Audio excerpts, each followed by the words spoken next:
welcome back. You came back again. Thank you so much for that. So we left with my little rant about Maslow's needs of hierarchy and really focusing on that safety level and how that firmly plays into thriving in the transition. So as I promised, we're going to give you my top signs that safety has been violated or is in jeopardy. And then I'm going to give you my top tips to reestablish safety. So here we go. Top signs, or actually I'm going to say the top sign that safety has been violated during your transition. Yes, there's only one of these things, and it's going to take various forms and manifest itself in myriad ways depending on the transition and the person. So you can break this thing down into 9 or 10 steps, and I was on the verge of doing that. But I wanted to make it simple. So the top sign that safety has been violated is you stop making progress. Forward momentum seems to have stopped. You seem to be in a swirl of things, stuff and confusion. You can't even define things anymore. You're not getting the results you want. Maybe it's you haven't written any new chapters for that book you've been working on if your goal is to write a book. You haven't gotten any interviews because you're looking for a new job. You haven't met anyone new, or you hadn't been on a date if you're looking for a relationship. You've stopped making progress. All right, I think you get it with those examples, but what does that look like? Maybe you're consuming more than you would. And I don't just mean eating. That maybe you're an emotional eater, and that's something. Are you eating more than you normally would? But when I talk consuming, you're spending a lot of time on social media. Facebook has taken this whole new place in your life, and you're there so much. You perfected your Instagram account. Maybe you're watching a ton of TV. You find yourself sitting on the couch a lot. Maybe that even means clinging or returning to things that are familiar, although you know that's not what you need or what you want. How's that play out? Maybe it's returning to an old but undesired relationship because you're comfortable with that old relationship. You understand it. Why go through the hassle of finding a new one? It may not be worth it. Maybe I had wasn't so bad. Maybe that job that you hate, that created that job search in the first place, now it's not looking so bad. Maybe you can deal with things after all, right? You're consuming, you're coming back. Here's one. It's subtle, but it's simple. You're no longer like yourself. You're doing things that you normally wouldn't. You're doing things that are out of character. It's really subjective, right? Because we're all individuals. And it may require some insight and or input from others. But when it's there, it hits you like a ton of bricks. Examples. If you're normally very physically active, now you hadn't gone outside in a while. You hadn't worked out. You hadn't gone for a run. You hadn't gone to the gym. You hadn't been on your Peloton. If you're normally creative, you haven't created anything recently. You haven't written poetry, you hadn't written a song, you hadn't played your instrument of choice, whatever that may be. You haven't even streamed anything from wherever you stream your music. Maybe it's that you normally read books. You haven't read anything lately. Does that make sense? Maybe you're normally outgoing and very verbose, loquacious, all those words for people that talk a lot. And you're not doing that anymore. Maybe you're normally very open and caring, and you haven't met with your friends, you hadn't organized anything. Those sorts of things, right? You stop making progress, and maybe you're not yourself. So all these things point to that not making progress thing. Again, nothing that I've shared is foolproof or guaranteed or going to show up in everyone the exact same way, but they are clear indicators of someone that has stopped making progress, which again is the indicator that safety is violated or about to be violated, or think of it this way: you've returned to that safety step in Maslow's needs, Maslow's hierarchy need. So take a breath. That's huge. That's a lot of stuff. But that's where we are. So the number one indicator that safety is in jeopardy, you stop making progress. And that could show up in many, many different ways. But now on to the good stuff, right? What do we do with that? So if that's the number one indicator, how do we adjust? How do we continue to make progress? What are your tips, Will, to help me reestablish safety? Well, I'm glad you asked, because there are 5 of them. Number 1, top way to reestablish safety. Do something. That's it. Do anything. More specifically, do something that gets you one step closer to your goals. What can you do right now? Even as you listen to this podcast, what can you do? Maybe it's making a list or taking notes. What can you do right now? Maybe it's making a phone call, sending an email, an IM. Maybe it's as simple as Googling something or doing some other form of research. Taking that step forward, no matter how small, gives you proof that you can continue to move forward. And the world doesn't implode, therefore reaffirming safety. This thing about having done something in order for it to be repeatable is very, very powerful with human beings. One of the things that I like to throw out to people, again, I've got this bit of a geeky side.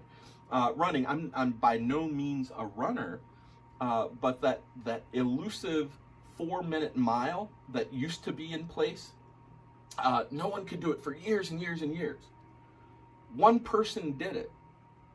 Within a year, you had kids in high school doing 4-minute miles. Once you prove that you can do it, it can be repeated. That's why this do something is so powerful. Once you make that step, once you move forward, you've proven to yourself that you can do it. And guess what? You're more likely to do more. You're feeling more safe. You're feeling more secure. Check. Safety restored. Now, do something is kind of nebulous. So I've got like a subsection of do something. More specifically, for those of you that like a little more specifics, do something that energizes you. What sources you? What gives you energy? What makes you happy? Is that exercising or going out into nature, or listening to music, or writing poetry? I've talked about that in some of the questions for do something, but that's a little more specific. Whatever that thing is that energizes you, do that, right? Being energized gives you that motivation to move forward. Again, all tying back to the bigger picture, do something. Absolutely do that thing that energizes you.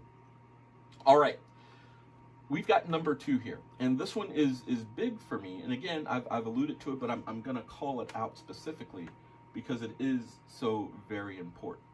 Number 2, in the top 5 things that you need to do to reestablish safety during your transition. Create. Whatever that is, whatever that means for you, create. Creation, in my opinion, is the difference between great people and everyone else. Now, of course, we're human. We're all consumers. We have to be, right? We have to eat. We have to wear clothes. Again, that basic level of Maslow's pyramid. We have to consume. But those that stand out, those great leaders, those inventors, those actors, those rappers, those athletes, those musicians, whoever, those folks create way more than they consume. And not just things and stuff. These folks create relationships, they create revenue, they create art, they create opportunity. The simple act of creation can absolutely reestablish safety because there's something tangible afterwards. Something new that wasn't there before.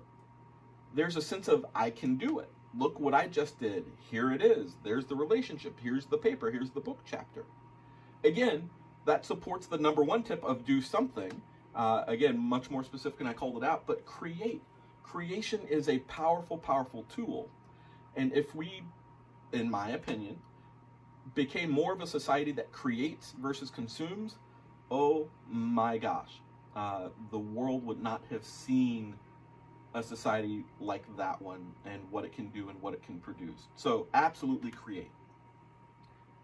All right, number 3, the third top tip to reestablish safety after safety's being jeopardized or even broken up during your transition. Breathe. Take a beat. Pause. Sometimes we just absolutely get overwhelmed. There's a lot of stuff, right? Sometimes we get too trapped in 1 and 2 and doing all kinds of stuff in the throes of transition. There's so many moving parts. Take some time to regroup. Take a few deep breaths. And I mean deep breaths. To the point where you make noise. That's some of the best advice that I got in the past couple years. We don't breathe enough. Yes, we breathe to live, right? It's what's called respiration. We respirate as humans. Plants do it too. Again, that geeky side just jumps out at me, like 8th grade biology just flooding back to me right now in the moment. But you need to breathe. In fact, right now, let's try it. I want to do this really weird, strange thing, but I'm going to do it. Take a deep breath with me.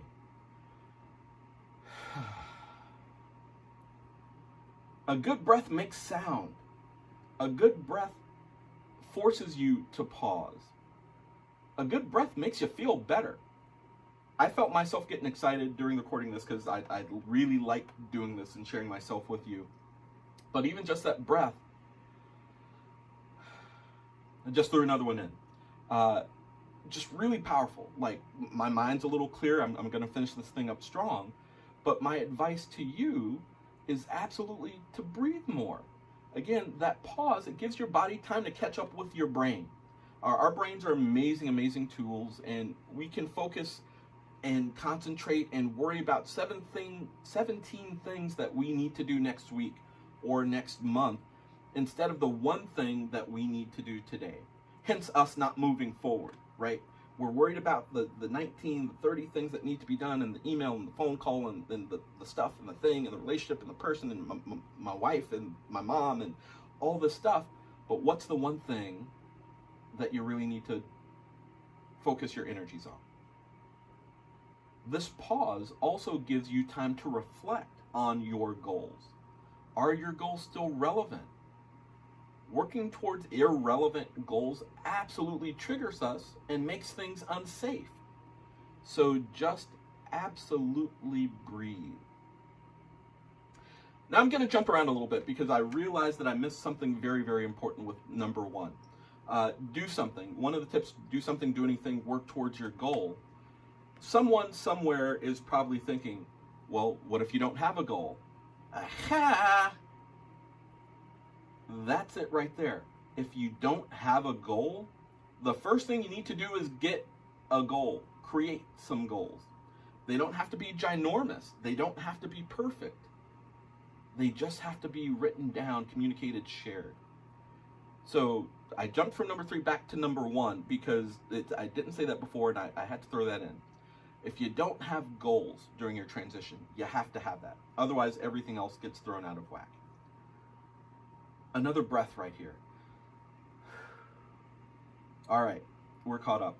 So we're talking about the top 5 things that you can do to reestablish safety during your transition. We're up to number 4.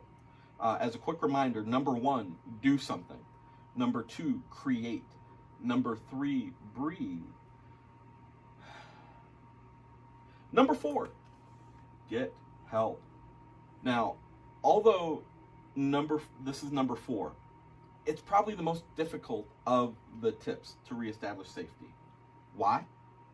As people, as individuals, we don't like asking for help. I think folks think that asking for help shows weakness or lack of capability or poor performance. In the workplace, I once read this great article, and I'm pretty sure it was in Inc. It said people would rather lie or make up something than get help or say, I don't know. Go figure. It's hard, it's difficult, but guess what? It means that you're human, and that humanness can sometimes be more attractive than that person that thinks that they know it all and never ever needs help, right? Asking for help does not demonstrate weakness. It's simply not the case. We all need help. I started this podcast off talking about the help that I received from you guys, the IMs, the texts, the emails, the phone calls. So we all need it. No one ever gets it done on their own, whoever they are, wherever they are, whatever the role, whatever the location.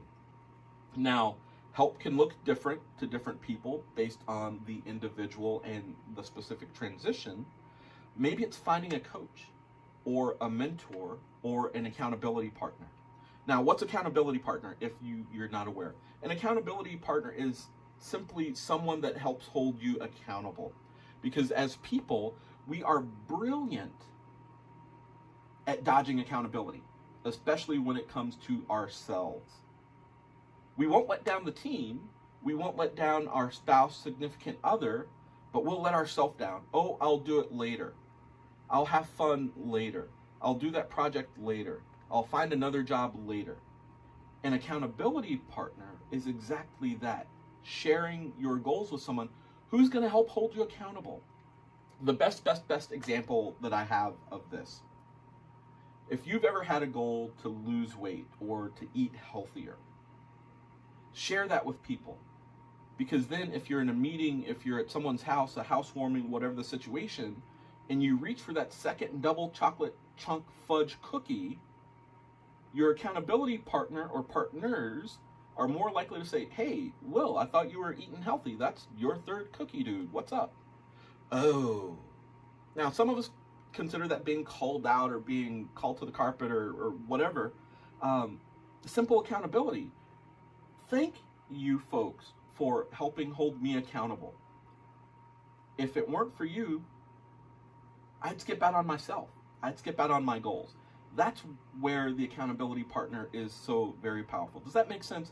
If you've ever tried to stop smoking and you want to quit cold turkey, whatever the case may be, and you don't tell other folks, guess what? You're going to be sneaking out to get that nicotine fix or whatever draws you to smoking.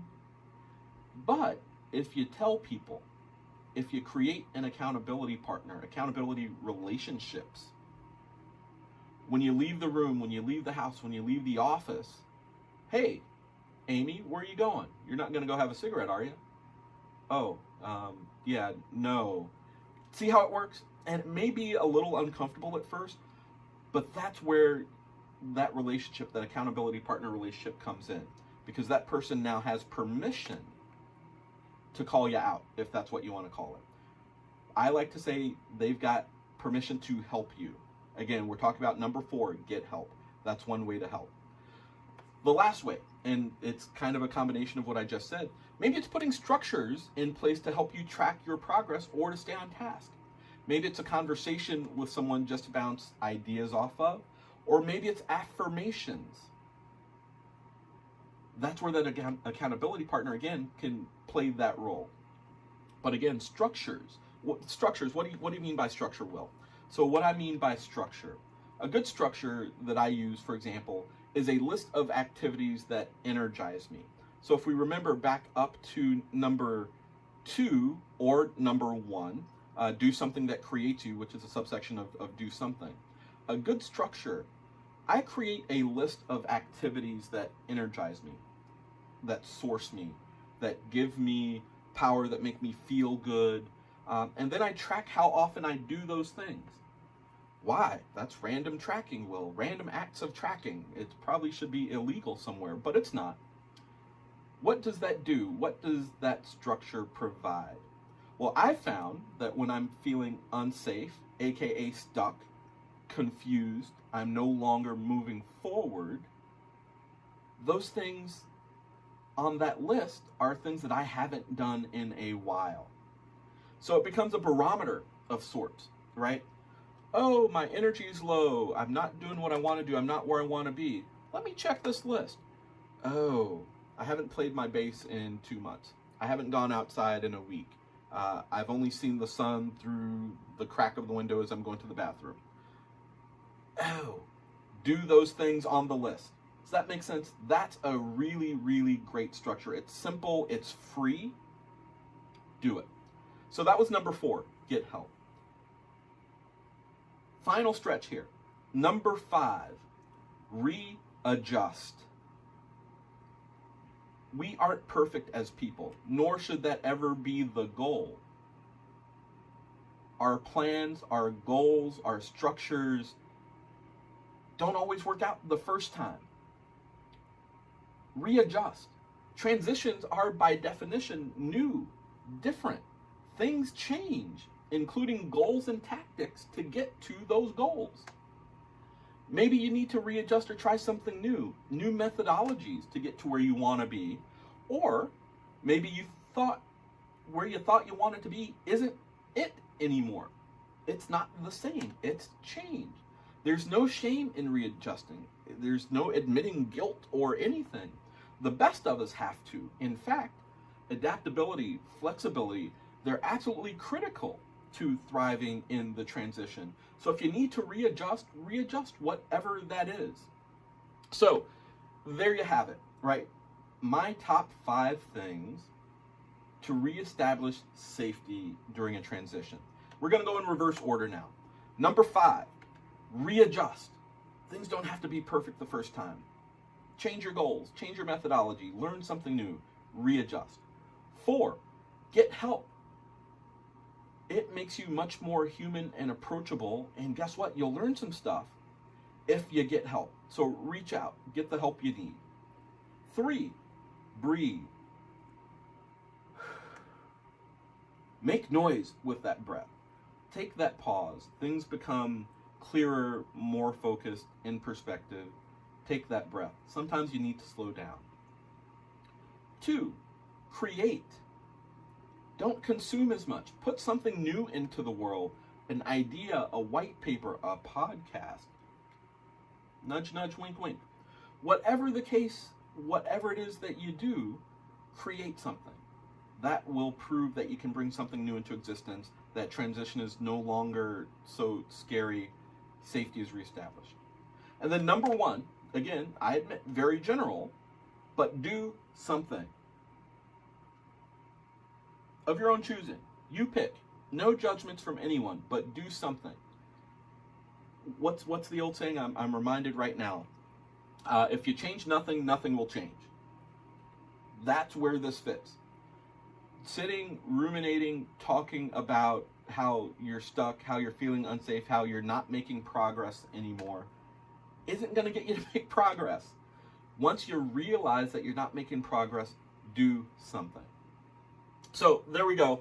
That was my top 1 indicator that safety is violated, and then the top 5 things that you can do to reestablish safety. Let's take a break. We'll come back and wrap this one up. Folks, thank you so much. Another one almost in the can. We'll be right back.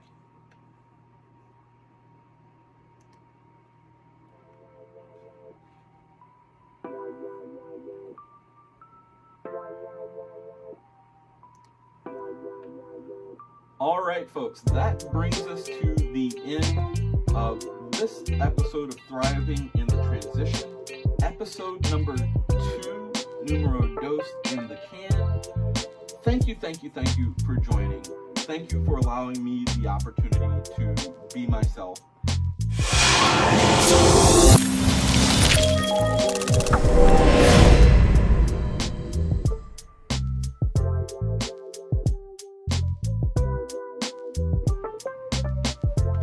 So, here are the top signs, or should I say the top sign, that safety has been violated during your transition. Yes, there's only one, but it'll take various forms and